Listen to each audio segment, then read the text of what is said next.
Hello, boys. So I just wanted to check up on some news here.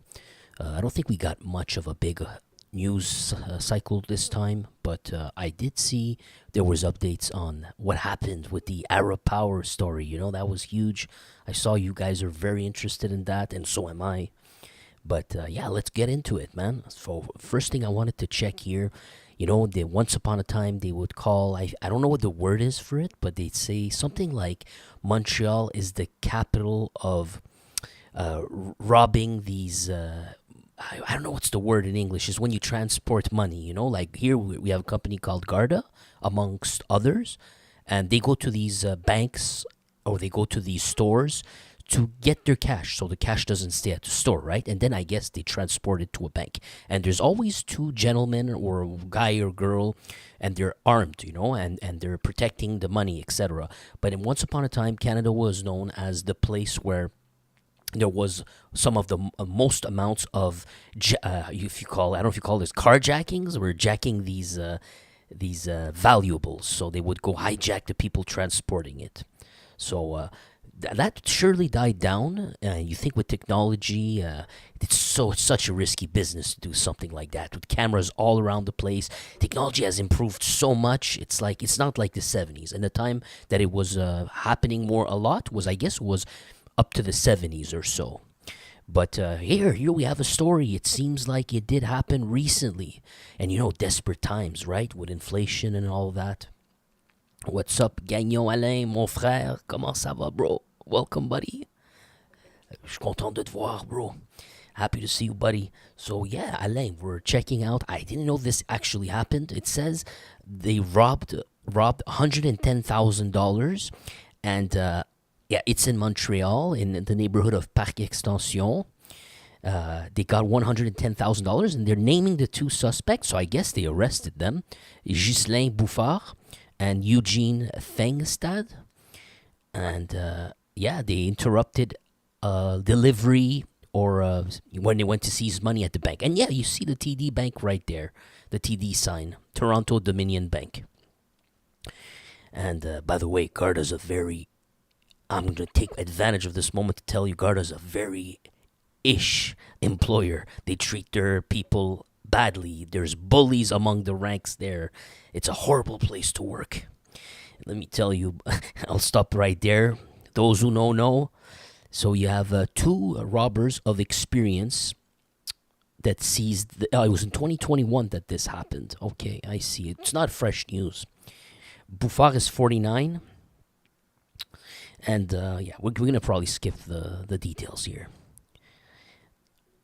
Yeah, we're going to skip the details. We know that they robbed it. I guess they caught him now, or they're going to go through court. But who's Bouffard? I like to have a little bit of background stories so we can learn something and maybe use it in the future, possibly.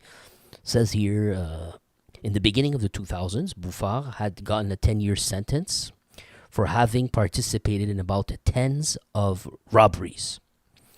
Fengstad, the other person that was with him, his partner, him on his rap sheet, he had gotten a sentence of life for having robbed. I'm not sure what convoyeur de fonds means. I'm not too sure what this means. Maybe another company that's transporting money or another escrow service. I cannot tell you. I'm not too familiar with the wording here. But it had something to do with money. And he had done another robbery back then. And it goes way back to Vancouver, 1989. And note the fact in Canada, what a joke. He got a life sentence. Life sentence, guys, doesn't actually mean life. Because he's still out here robbing. He got busted again. What's next? Double life sentence? And he says that, oh boy, he had shot somebody in the throat before stealing the bag of money in that robbery. So they'll reappear in court and yada, yada, yada, everything else. I guess we learn about life sentences in Canada, what they actually mean. Next story, we got 750 units of M&Ms. Yes, I use code words. I can't tell you just tell yourself it's something to do with the crystals, crystal M's. I can't really say the word. In fact, stupéfiant here doesn't I use the word stupefier. That word does not exist. I always have someone who he's well-meaning. He thinks I don't know that the word doesn't exist. It's like a joke here because I can't use the word narco. You know the rest. I'm gonna get dinged. That's why. So I made up my own word and I'm making fun of it as if like I'm translating it all wrong. Stupéfiants, stupefiers. It's like a joke. But also because stupefiers, they make you stupid. But here you have it, 750 units of M&M seized, this time in Saguenay. Saguenay will be the area of control of the other half of the rebellion, Alboivin. That territory will be under him. I think he used to run it in the pipeline of the Hells Angels until he broke off and stopped paying the tax. I hate saying that because it makes it sound as if they have a right to bully people. But for a lack of words, because he refused to pay the tax in Saguenay, and he's on the run now. He's the only one that they really want the leadership, and that's his area. They just made a big seizure there. See if we got a name. They're saying it's a 70-ish-year-old man that was arrested, guys, and they're talking about Thursday, so it was yesterday. Not too old of a news for us. And other than that, a minor 80 grams of cane in there, some green plant, and some rock, you know what I'm saying? And chocolate, if you know what I mean. But I guess we don't get more than that. It's just good to know it's in the area of Alboivin, part of a pipeline, probably. It's not your average Joe that has 750 units of M&Ms at his house, but it's a 70-year-old man right there.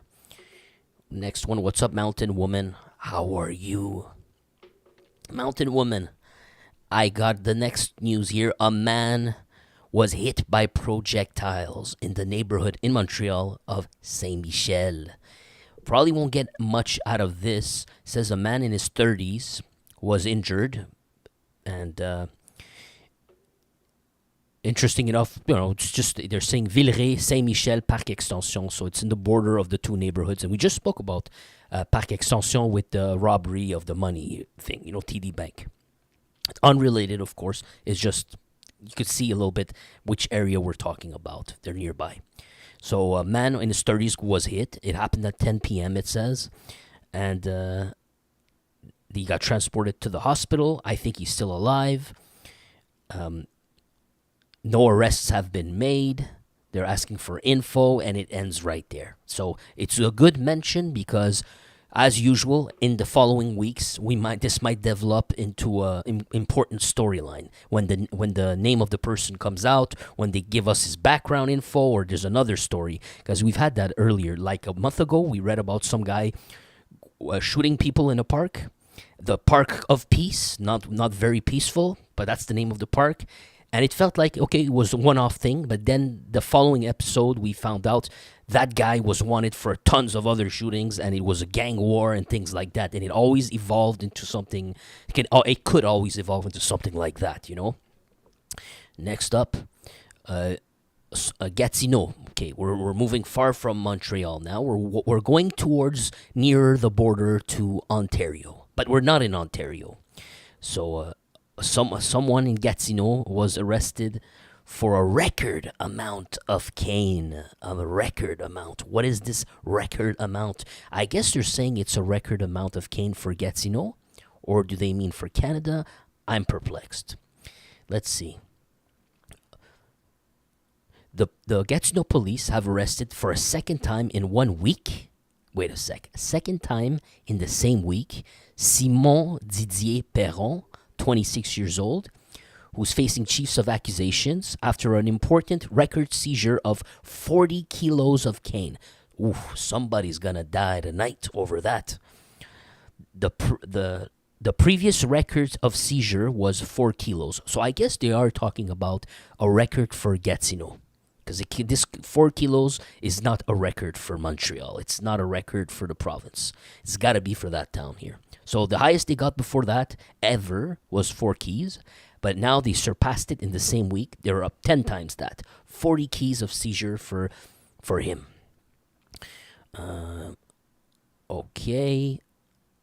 Even arrested in the story, Mr. Simon Didier was already appearing in court. He already had appeared in court not long ago on the 17th of July. Just a reminder, we're only the 25 right now.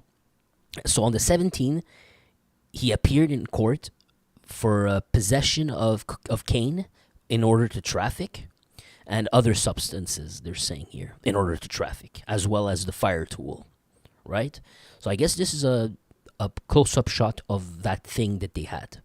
Now, I'm a bit perplexed. Now, I guess this is just a police banner, right? I don't think that's the logo of his product. It's probably they put it inside of a bag. The cops put it inside of the bag, and the cops put their own logo. That's what it seems to me. That would be a very weird, almost like a police sign here.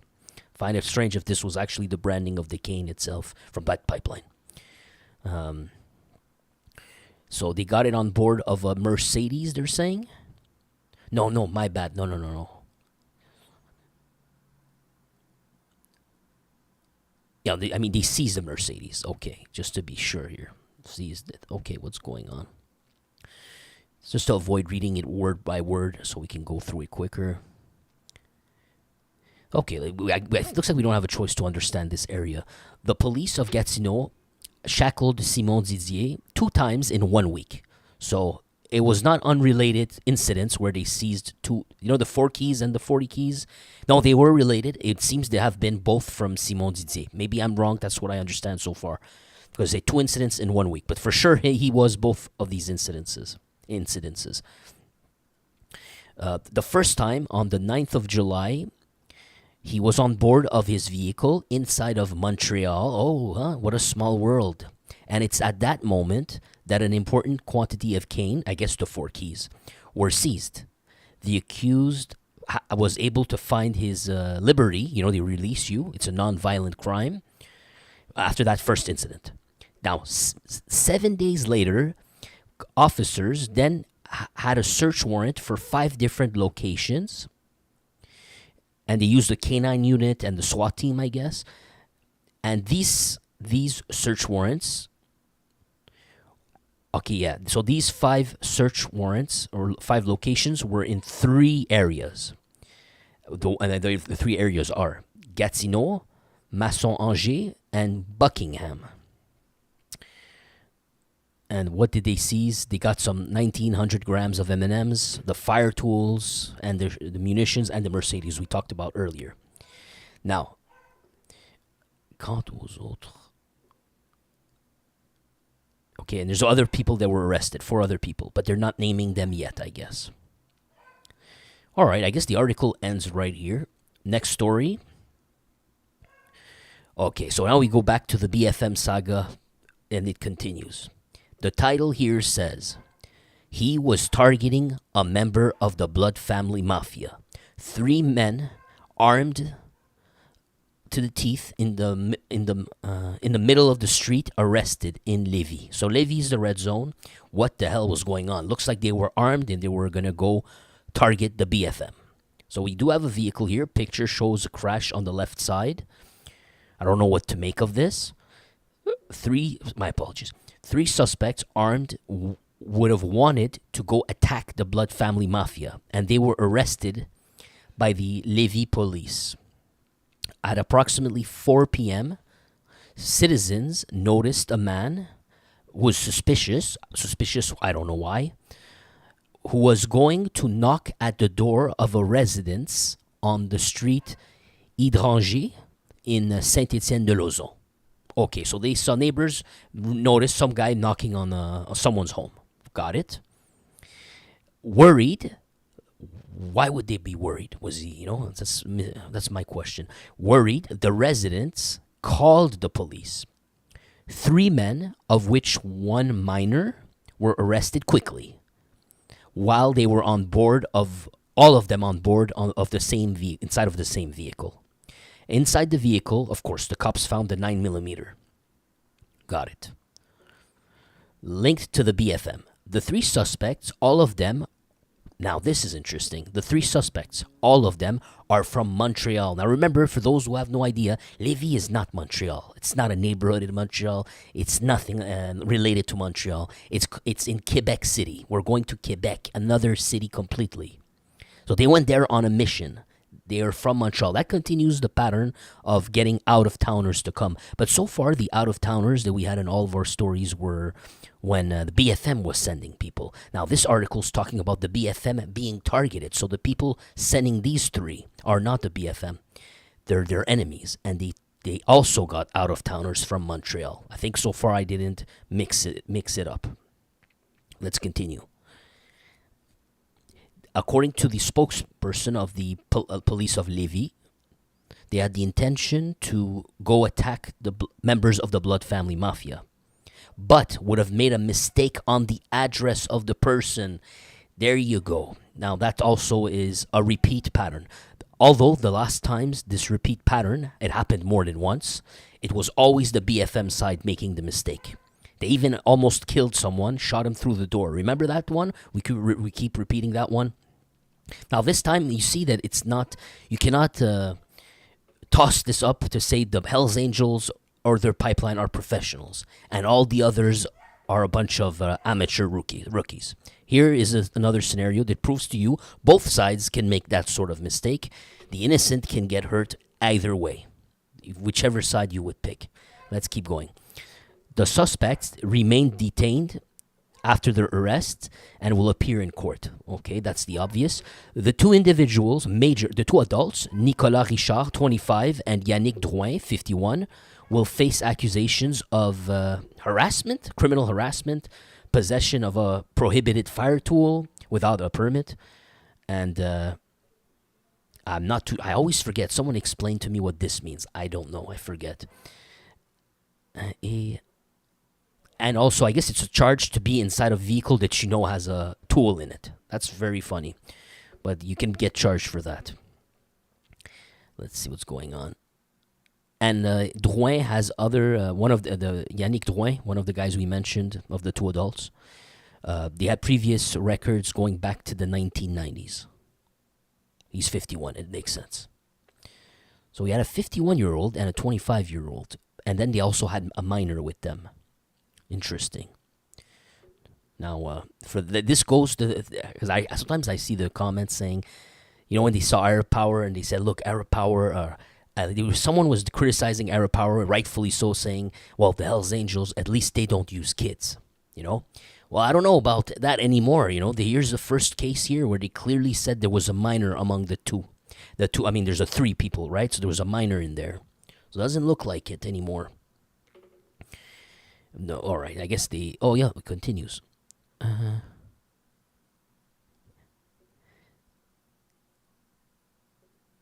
Yeah, so the cops are just happy that whoever called the cops, whatever they saw it, they were suspicious, and they managed to probably stop an attempted murder right there. All right, the main stories: accused of murder, the sick because he's ill, mafioso asks to be liberated. We heard about this before, so I'm probably going to skip. I just want to see if we get an extra detail. He was arrested last month for murder and plots of murders after a long investigation from the Frederick Silva revelations. Yeah, I think it's just going to be repeating that his health is not good. It's very fragile, and they want him released now. Stefano Sollecito, 58, is accused of murder of the first degree related to mobster Lorenzo Lopresti. We reproach him equally of having plotted to commit the murders of Giuseppe Renda. Oh, no way. So he was part of this? Maybe I read that. I probably read that before, but it didn't hit me. No freaking way. So he was part of this. The murder of Giuseppe Renda. Moreno Gallo. Now, this is new. I'm sorry, but this was not mentioned in any previous article. It was not mentioned. I would have spotted this. Get the hell out of here. So, yeah, but it's not a surprise. You know, it's not something that contradicts the facts that we had before in any way, like as if it wouldn't make sense at all. It could definitely make complete sense. So you got Giuseppe Renda, Moreno Gallo. I'm just trying to be surprised with the next names. Antonio Vanelli. Vanelli, that name rings a bell, but I just can't come up who it is right now. And Joseph Di Mollo. Here you go, man. Big names here. for plotting the murders of Joseph Di Malo. Imagine that. It just keeps going. Now, I'm a little bit confused here. They added Salvatore Montagna. Now, I don't know. This got me completely confused. Because this was in the midst of the Mafia Wars, when the Rénal Desjardins faction were warring against the Sicilian factions. And as far as we know, it was Salvatore Montagna's death had something to do with, as what the cops say, with, what's his name? With Desjardins, which is the enemy of these guys. So this article, who wrote it? I'm a bit suspicious of anything that comes out of this person. Okay, so I'm going to leave asterisks on this. I'm not fully buying these claims here. Not because she's a woman, not at all, but it's because it contradicts a little bit too much. It's a little bit too out there for me. But if I had seen it was written by Félix Séguin or his partner, I would have, I would have bowed down to it. I would not be arguing it. But maybe in a few years, she proves herself, not because she's a woman, we live in this world, not because she's a woman, all right? But if she proves herself through time, if it was another dude, another random dude, I would be saying the same thing.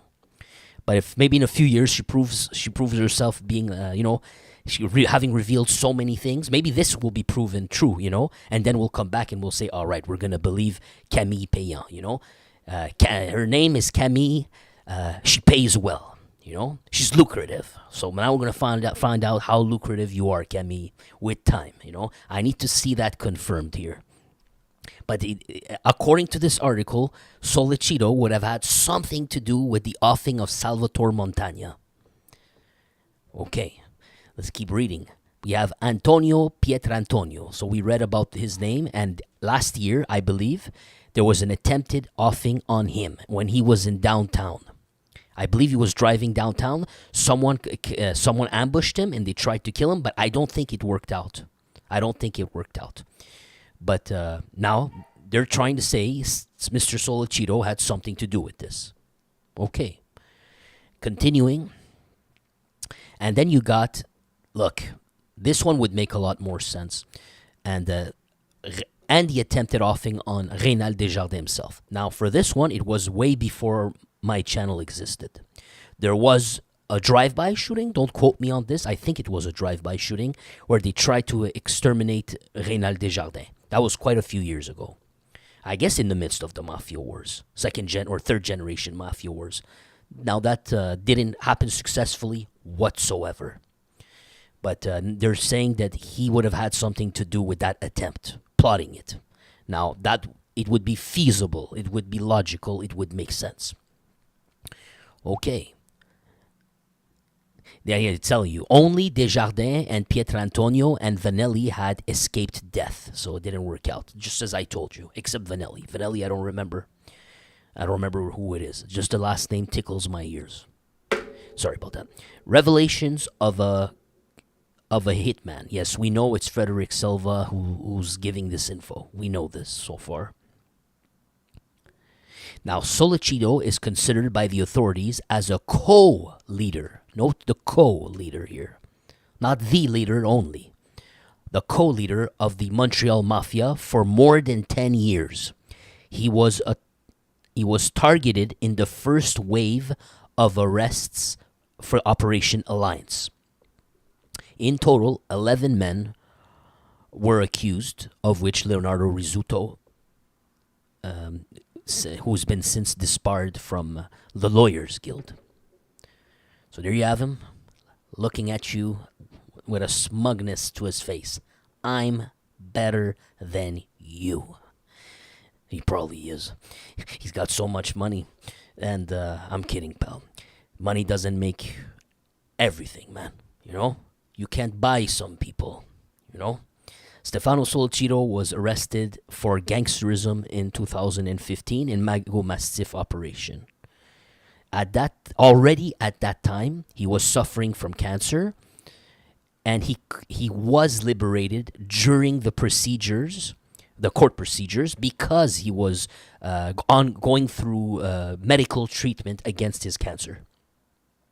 Okay, so he already had that before. Probably it's gonna play well for him. He can claim that last time it was done, he didn't abscond, he didn't break any laws, he was completely, fully compliant. So now that he's much older, much more ill, how could he not get it again? You know, that would make tons of sense. They're probably gonna give it to him. And what was I gonna tell you? Man, I had something important I wanted to tell you about this Operation Mago Mastiff. Yes, yes. When they said around that time, Opération Mago Mastiff and all that, it just reminded me, because you know they're trying to paint him as the co-leader, right, with Mr. Rizzuto here. I do recall with you, we read an article. In that article, the cops were surveilling him, and they believed they were seeing him meet Vito Rizzuto in his last days. That's after Vito Rizzuto was released from Colorado, I think, in the U.S., and he came back to Montreal. And Vito Rizzuto was training him. The cops believed this was happening. They were surveilling him. It looked like he was being trained. He was being shown. He was being shown whatever Vito Rizzuto wanted to show him to carry on the business. That's what it looked like to us.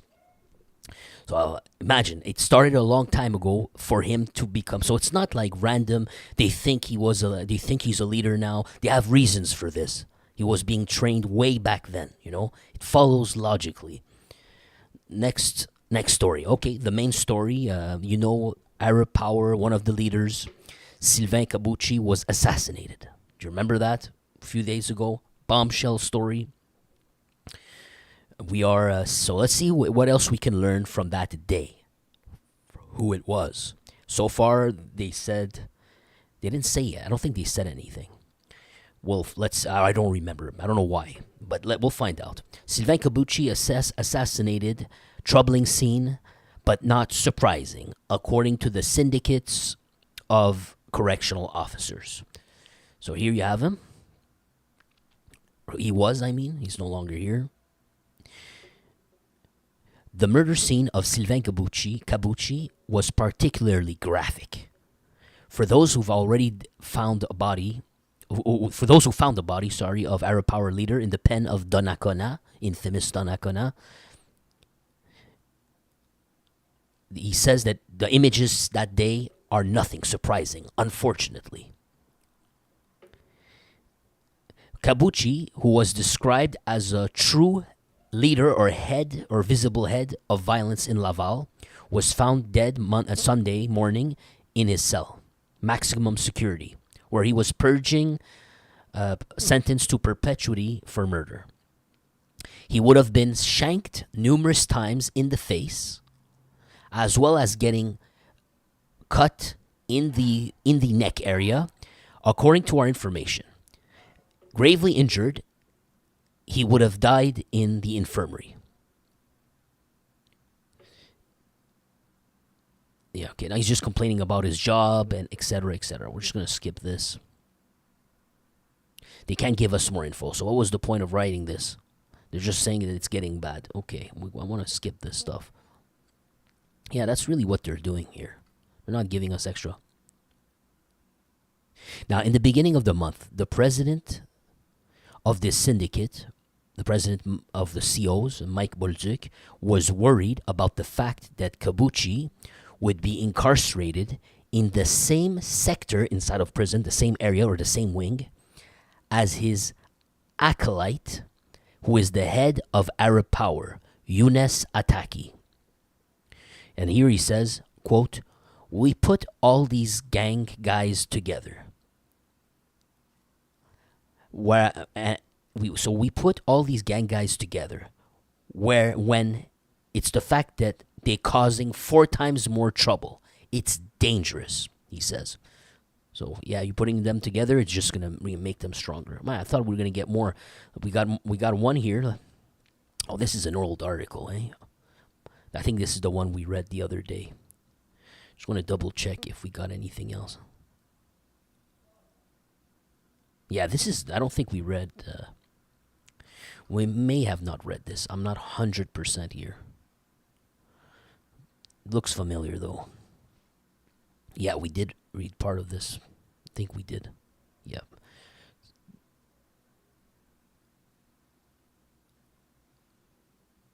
You have a picture of Gregory Woolley. Remember him? How quickly we moved on, man.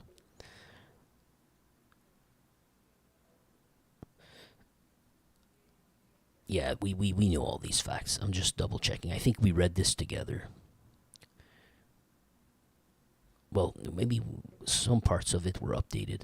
Kabuchi had to go in front of a court for 3 murders and for having plotted the assassination of members of another group, Downtown Project. So we heard about Downtown Project a lot.